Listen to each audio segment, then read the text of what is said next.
Hello guys and girls, welcome to the YouTube channel of Vishwas Nishant. I hope you all are well and good. In the last video, we discussed the fourth chapter of macroeconomics, and in this video we would be continuing the same chapter. This is part second of the fourth chapter, that is methods of calculating national income. In the previous video, we discussed the product method. In this video, we are going to discuss the income method. As you all know, we are following the VK Publications book, which is a basic book for class 12th CBSE board, as well as all the aspirants of other competitive exams conducted by UPSC. So let's start with the video. That is the income method. This income method is also known as distributed share method. I won't be writing all the points over here. You just keep on writing as I'm speaking. So this income method is also known as distributed share method, because as we all know, the income is distributed, the share is distributed. So that is a distributed share method. Now, the income earned by the other people is actually the factor payment done by a specific industry. Hence, the second name of the income method is factor payment method. So the first name we discussed is the distributed share method. It is also known as factor payment method.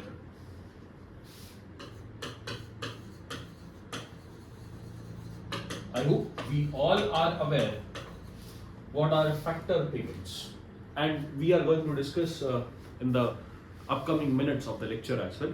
Now, the result of the income method will be NDP at FC.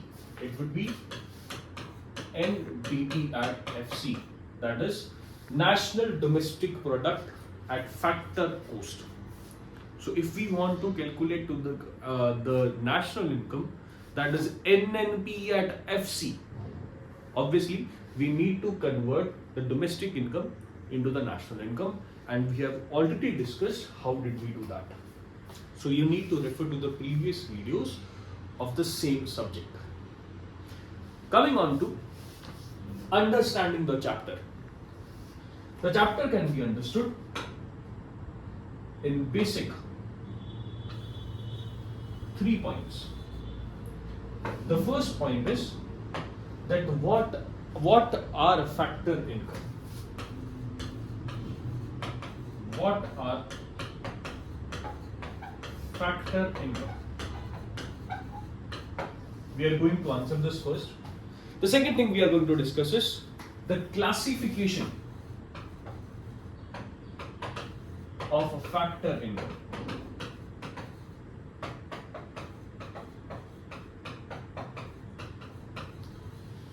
And the third thing, as we did in the last part, are the precautions. Means what would be included and what would not be included while calculating the GDP or while calculating the national income through income method. Starting with, what are a factor income? We have already discussed the same thing in the previous lectures as well, but it is the demand of the topic. Let's discuss it once again.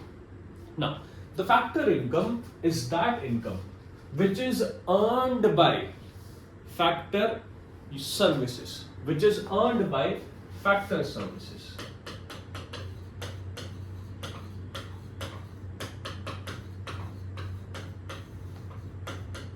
So what are the factor services now? Like, in return of capital, the interest is paid by the industry or the firm or the organization. In return of the land, rent is paid. In return of the labor, whether it is a skilled or unskilled labor. Salaries, I am writing it as wages. Wages or salaries are paid. Then, in return of the entrepreneur who is organizing all these things, the profit is paid to the entrepreneur. Profit. So these are the factor services, and those written on the right hand side of the arrow are the factor income. Now, these factor income, in case of these factor income, while calculating these factor income, however, I would be discussing the same thing in the precaution as well, but it is one of the most important precaution. So, the factor income does not include the transfer payments. Means those income which are actually not earned. Transfer payments. Your father transferred you can say an amount of rupees 5,000 to you for your pocket money, for your miscellaneous expenses. That would not be considered as an income of yours. So the transfer payments are those payments which have not been earned. Like a very good example is the old age pension. The pension is just because you are old age. Your age is above 60 years or 65 years. It doesn't mean that you are contributing anything to the economy. You are just being old, that is why you are being paid a pension. So this does not come under the category of factor income. But sir, what if like my father is being paid? This might be your question. Like my father or the mother is being paid a pension because they have retired out of a government service. That is totally clear.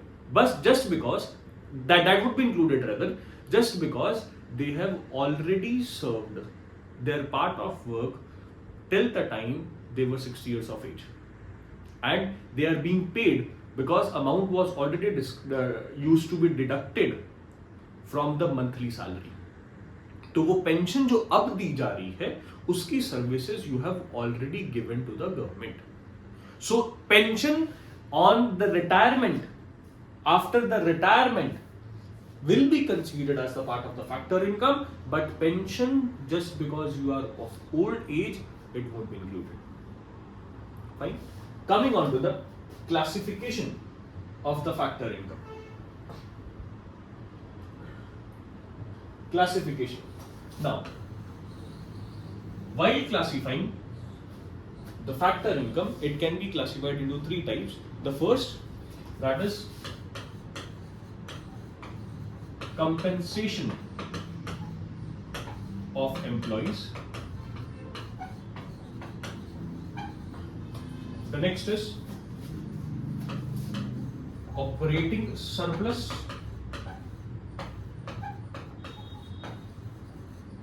And the third is mixed income. Mixed income. Compensation of employees. Compensation of employees can be of further 4 types. The first, wages and salaries. I think this term or this category is clear in itself. कि आप कोई काम कर रहे हो, if you are doing an unskilled work, usually the term used is wages.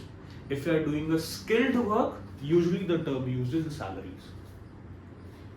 Next is payments in kind.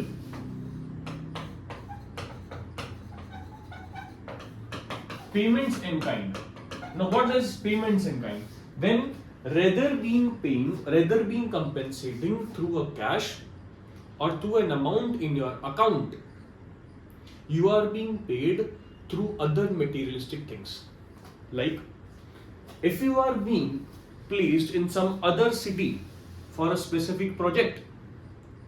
You are working under an organization, you are being transferred to some other city for a specific project or for a specific tenure. In that case, they are deducting a salary of yours just because they are providing you a accommodation, a rent-free accommodation. Fine? उन्होंने पहले ही अपना एक infrastructure develop कर रखा है, और जो आपको let's say as an house rent allowance वो कोई देते थे या आपकी सैलरी में वो ऐड करके देते थे आपका रेंट वाला पार्ट, तो वो रेंट वाला पार्ट आपको नहीं देंगे। उस पैसे के बदले पे जो आपको देते थे वो पहले, उसके बदले पे वो आपको एक अकोमोडेशन दे देंगे, एक हाउस दे देंगे। It may be 1 BHK 2 BHK depending upon your post. So payments in kind as rent free accommodation is a very good example of that. Fine. Next is the contribution to social security.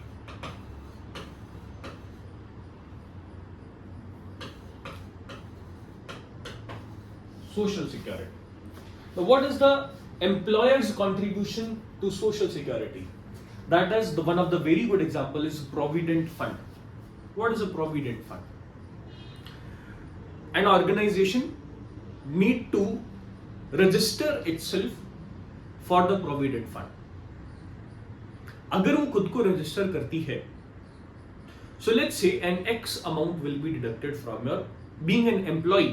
आप employee हो, आप वहां पर काम कर रहे हो, and X amount will be deducted from your account in the name of Provident Fund. और जितनी अमाउंट आप कटवाओगे ऑलमोस्ट उतनी ही अमाउंट वो ऑर्गेनाइजेशन पे करेगी, और वो एक प्रोविडेंट फंड में, एक फंड जो गवर्नमेंट संभालती है, उस फंड में ऐड हो जाएगी। वंस यू विल रिटायर, आप उस फंड को विड्रॉ कर सकते हो, और उसके और भी कई सारे प्रोविजंस हैं। उस प्रोविजंस के डिटेल में मैं नहीं जाऊंगा, सो बेसिक टर्म्स में आपको समझा रहा हूं। सो दैट इज, आप जितना कंट्रीब्यूट कर रहे हो उस फंड के अंदर, ऑलमोस्ट उतना ही कंट्रीब्यूट कर रहा है आपका employer. So that is also compensation of employees. It is contributing to the social security कि जब आप in case रिटायर होते हो तो आपके पास एक हैंडसम अमाउंट हो उसको यूज करने के लिए। So that is employers' contribution to social security. Then is pension on retirement.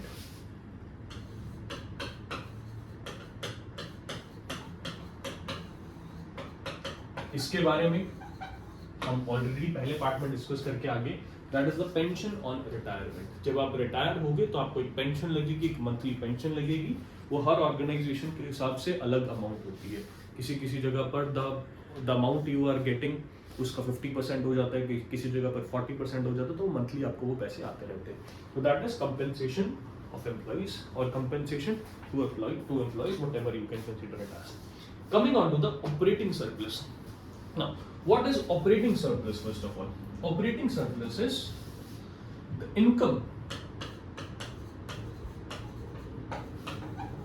from property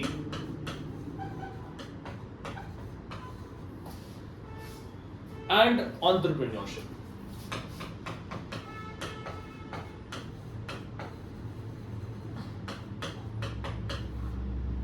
Income from property and entrepreneurship. ना प्रॉपर्टी से क्या ही इनकम हो सकती है? देखो, प्रॉपर्टी भी इसमें दो तरह की है। एक प्रॉपर्टी जिसको आप बहुत अच्छे से जानते हो, जिसको आप रियल एस्टेट बोलते हो, है ना, फिजिकल प्रॉपर्टी होगी वो आपकी। एक प्रॉपर्टी होगी, लेट्स से मैंने किसी कंपनी के शेयर्स में इन्वेस्ट कर रखा है, मैंने किसी कंपनी का शेयर खरीद रखा है, it may B 20% of the share, उसमें इन्वेस्टमेंट कर रखी है, that is also my property. ठीक है, इंटेलेक्चुअल प्रॉपर्टीज भी होती हैं आजकल के टाइम पर। ठीक है, सो दैट इज प्रॉपर्टी। सो इस केस में प्रॉपर्टी आपके पास जो होगी वो भी दो तरह की होगी। अगर आपकी फिजिकल प्रॉपर्टी है तो उसके बदले पर आपको रेंट मिलेगा। अगर आपने किसी कंपनी में इन्वेस्ट कर रखा है वो भी आपकी प्रॉपर्टी का पार्ट है, वो भी आपके एसेट का पार्ट है, तो उसकी जगह पर आपको इंटरेस्ट भी मिल सकता है। और एंटरप्रेन्योरशिप के बदले ऑब्वियसली ये सबको ही पता है कि क्या मिलेगा, प्रॉफिट। इस ऑपरेटिंग सरप्लस को भी हम फर्दर 3 पार्ट्स में डिवाइड करते हैं, ठीक है, या स्पेसिफिकली मैं प्रॉफिट की बात करूं तो रेदर हम प्रॉफिट को फर्दर 3 पार्ट्स में डिवाइड करते हैं। द फर्स्ट इज जो प्रॉफिट बनेगा उसमें एक पार्ट दिया जाएगा एज अ डिविडेंड। अगर आपने किसी कंपनी के शेयर्स या बॉन्ड्स खरीद रखे हैं तो आपको डिविडेंड मिलेंगे। Share holders, you might have heard, कभी आप शेयर मार्केट में कभी डिस्कस करो तो एक वर्ड यूज करते हैं वो डिविडेंड। तो जो शेयर होल्डर्स होते हैं जिसने उस कंपनी के शेयर्स खरीद रखे, उस कंपनी का एक स्टेक खरीद रखा है, उसमें उनको डिविडेंड मिलता है। वो जो पैसा मिलता है उनके शेयर के बदले, प्रॉफिट का जो पार्ट मिलता है उनको, उसको हम डिविडेंड कहते हैं। फिर प्रॉफिट में से एक चीज आती है दैट इज कॉर्पोरेट टैक्स। ये कॉर्पोरेट टैक्स ऑब्वियसली किसको दिया जाएगा? It will be paid to the government, ठीक है। तो ये प्रॉफिट के पार्ट में से ही निकलेगा, है तो इनकम ही ना कहीं ना कहीं। प्रॉफिट हम ऊपर डिस्कस कर आए थे, यहां पर की इनकम का पार्ट है, ठीक है। तो आप सर फिर इसको अलग क्यों कर रहे हो? अलग इसलिए कर रहा हूं कि ताकि जब एज एन अकाउंटेंट आप इसको देखते हो तब देखते हो कॉर्पोरेट टैक्स, चलो भाई साहब इनकम मेथड में ऐड होगा क्योंकि ये प्रॉफिट था उसका।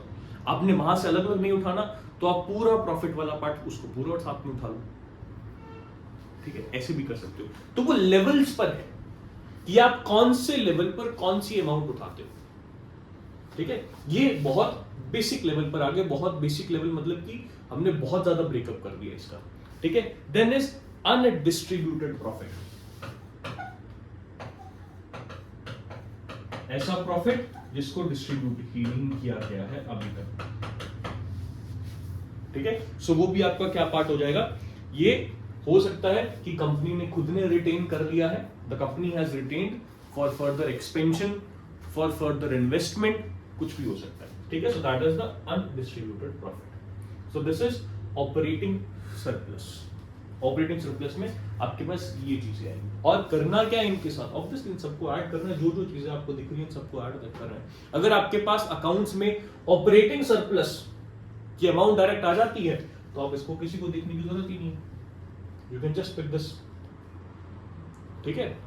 तो ऐसे चीजें होती हैं। Coming on to the mixed income. Now mixed income क्या होता है कि like some people are self employed है, कि उनकी कैपिटल भी खुद की है, उनका लैंड भी खुद का है, वो काम भी खुद कर रहे हैं और खुद ही एंटरप्रेन्योर हैं। तो इस केस में क्या होगा? जितनी भी फैक्टर इनकम अर्न की होगी वो एक ही इंसान के पास जा रही है, ही इज सेल्फ एम्प्लॉयड और शी इज सेल्फ एम्प्लॉयड। उस केस में वो सारी इनकम को क्या बोला जा रहा है? मिक्स्ड इनकम को बोला जा रहा है, ठीक है। सो इस केस में जब एक कोई इंसान सेल्फ एम्प्लॉयड है फिर उसको हम ब्रेकअप करके नहीं कैलकुलेट करेंगे, बिकॉज उससे तो चीजें और ज्यादा कॉम्प्लेक्स हो जाएंगी। The ultimate concern is to calculate the GDP. So जितनी बड़ी इकट्ठी अमाउंट हमें मिल जाएगी उतनी ज्यादा अच्छी बात है। That is what we call mixed income. तो this is the income from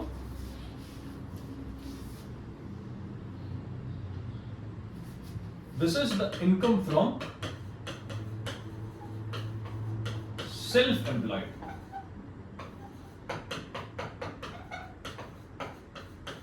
where the person has its own capital, the person has his own land, he is the only labor, the skilled or the unskilled labor, और profit भी खुद ही लेके जाएगा, वो खुद ही manager है, खुद ही entrepreneur है, उसने खुद ने इन सब चीजों को मैनेज करना है, ठीक है।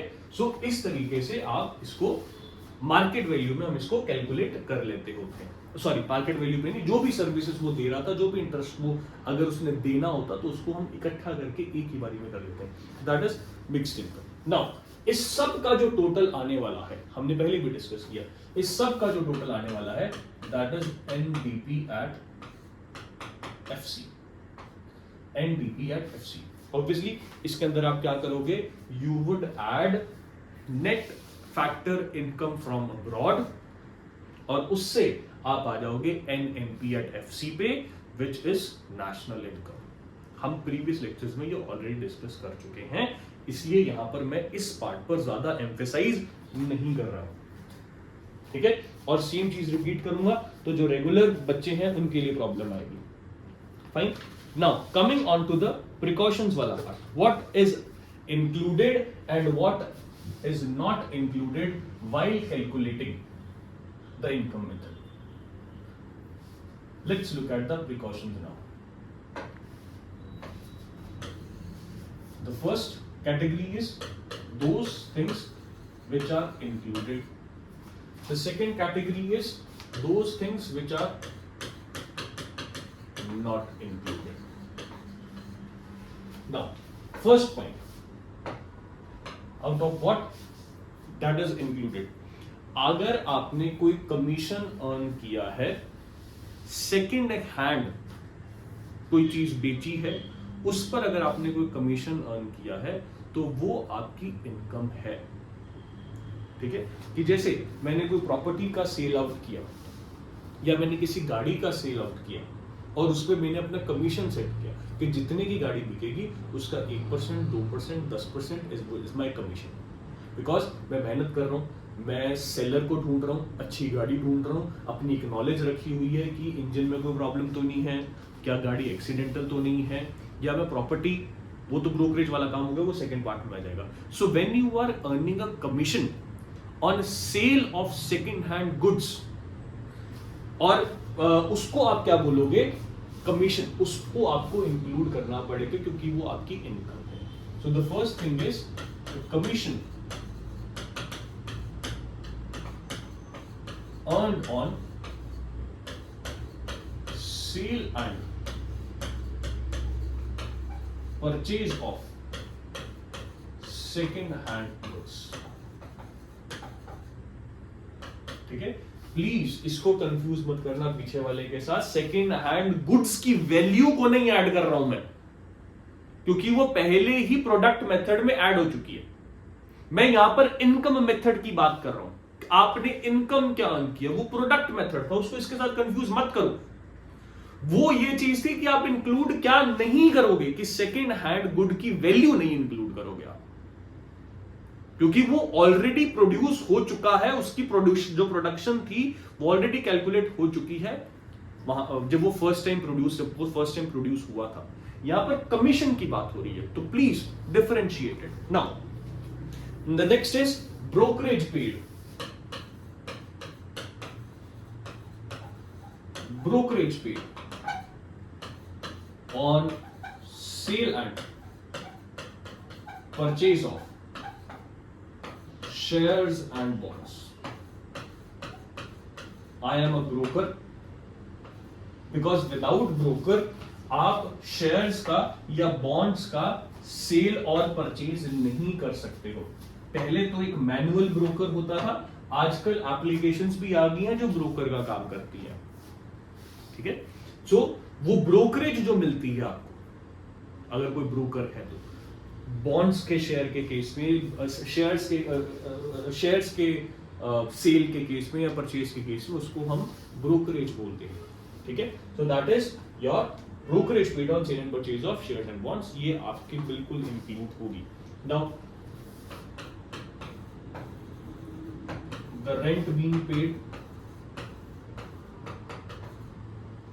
जो आप रेंट दे रहे हो, ठीक है, ऑब्वियसली वो किसी ना किसी के लिए इनकम है, उसने एक फिजिकल प्रॉपर्टी कर रखी है, रेंट दे रहे हो, वो किसी ना किसी के लिए इनकम है, वो ऑलरेडी हम डिस्कस कर चुके हैं, फैक्टर इनकम का पार्ट है। Now the next is income which could have been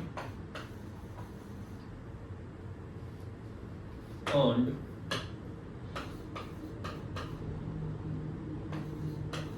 but it not has been earned due to self consumption. ठीक है, but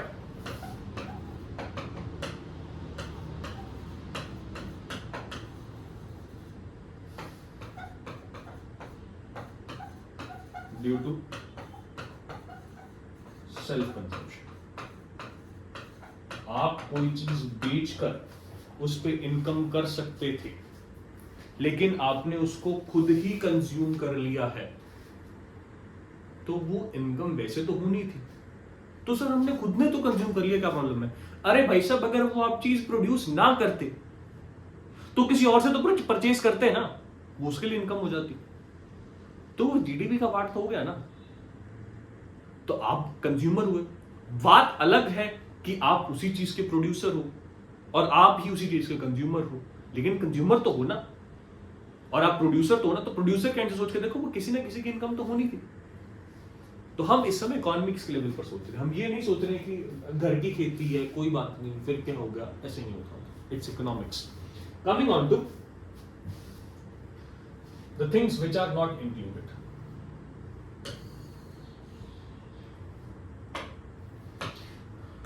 The first thing which is not included is the transfer earnings. I think I have already discussed this part. The transfer earnings or the transfer payments को हम include नहीं करेंगे, so इस पे और ज़्यादा light नहीं डालूंगा. Now the next is income from illegal activities.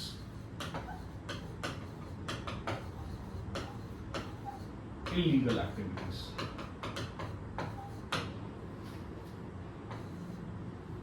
ठीक है, जैसे कि अगर कोई आप इलीगल चीज बेच रहे हो जो गवर्नमेंट अलाउ नहीं करती है, सो उस केस में जो भी इनकम होगी उसको ब्लैक मनी कंसीडर किया जाएगा, और ब्लैक मनी को हम जीडीपी का पार्ट नहीं मानते हैं। As simple as that. ठीक है, द नेक्स्ट इज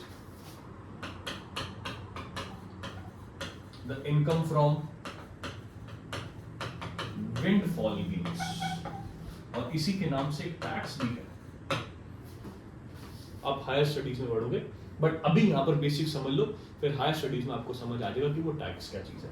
जो विंडफॉल गेन्स होते हैं, जैसे कि आपने कोई लॉटरी जीती, क्या आपने लॉटरी जीती, क्या आपने कोई सर्विस दी? नहीं, तो आपकी फैक्टर इनकम कैसे हो गई वो? That is windfall gains. जो एक गेन्स एकदम से, जो बहुत तेजी से एकदम से जो आपका पैसा ऑन हो जाता है, जैसे कि लॉटरी।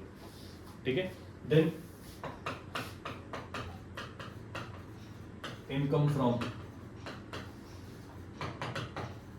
कैपिटल गेन्स, क्योंकि इसके अंदर भी आपने कोई फैक्टर सर्विस नहीं दी है। हमने पहले इंस्टेंस में ही वी अंडरस्टूड कि ऐसी इनकम जो फैक्टर सर्विसेज से अर्न की हो, तो ये अच्छा पहले कैपिटल गेन्स क्या होता है, सॉरी मैं बताना भूल गया। कैपिटल गेन्स हो गया कि शेयर पर आपने कोई प्रॉफिट अर्न किया, आपके पास कोई रियल एस्टेट की कोई प्रॉपर्टी थी, उस पर जो आपने हाइक करके जो बेचा, आपने 50 लाख की प्रॉपर्टी खरीदी, उसको 55 में बेचा, 55 में बेचा, 60 में बेचा, सो वो जो गेन होगा वो आपका कैपिटल गेन होगा। वो जो इनकम है वो इंक्लूड नहीं होती, क्योंकि इसमें कोई फैक्टर सर्विसेज नहीं थी। ठीक है, फिर इसके अंदर है आपके पास कॉर्पोरेट टैक्स, क्योंकि ये ऑलरेडी हम कर चुके हैं, या अनडिस्ट्रीब्यूटेड प्रॉफिट हो गया, डिविडेंड्स हो गया, इसको बार बार करने की जरूरत नहीं, वैसे मैं इरेज ही कर देता हूं, why I am writing this, क्योंकि it has already been added.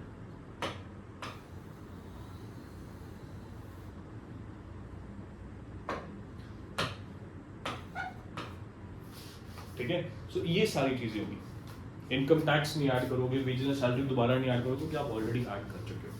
So this is your, not this is, actually this is your income method. थोड़ा सा जूम इन करते हैं। ठीक है, दिस इज इनकम मेथड। 3 चीजों में समझना है, चीजों को सिंपल रखना है। मैं फिर से रिपीट कर रहा हूं, बहुत जल्दी रिपीट कर रहा हूं, लास्ट के 1 मिनट में जिस्ट लेते हैं। इनकम मेथड को क्या कहते हैं, ठीक है, उसको कैलकुलेट करने पे क्या निकलता है, that is NDP at FC निकलता है। फैक्टर इनकम क्या होती हैं, कौन कौन सी होती हैं, क्लासिफिकेशन, और क्या क्या चीजें ध्यान में रखनी है, यही तो चाहिए।